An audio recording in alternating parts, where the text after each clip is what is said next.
మరోసారి తనకు ఛాన్స్ ఇవ్వమంటూ కన్నీటితో మన ముందుకి వచ్చేశారు నిఖిల్. అయితే నిఖిల్, కావ్య అనుకోని కారణాల వల్ల విడిపోవడం అయితే జరిగింది. అయితే నిఖిల్ మరొకసారి ఎమోషనల్ అవ్వడం జరిగింది. అంతకుముందు ఒకసారి 'బిగ్ బాస్' హౌస్‌లో ఉన్నప్పుడు తల్లి తర్వాత నా తల్లి కావ్య.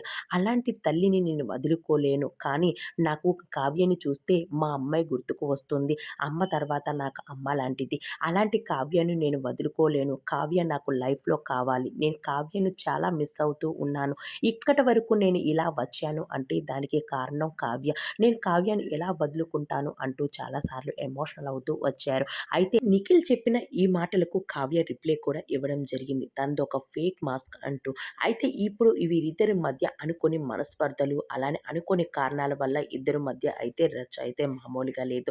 అయితే ఇప్పుడు చాలామంది అభిమానులు కూడా మీరిద్దరూ కలిసి ఉండాలి అంటూ చెప్పుకొచ్చేశారు. ఈరోజు మరోసారి నిఖిల్ ఎమోషనల్ అవ్వడం జరిగింది. నాకు కావ్య కావాలి అంటూ. నేను ఎవరి మాటలు విని నేను కావ్యని వదులుకోలేదు. కానీ నాకు కావ్య మాత్రం కావాలి. నా లైఫ్, నా జీవితం అంతా తనతోనే ఉంది. నా లైఫ్ ముగించాలన్నా తనతోనే అంటూ ఎమోషనల్ అవుతూ వచ్చారు.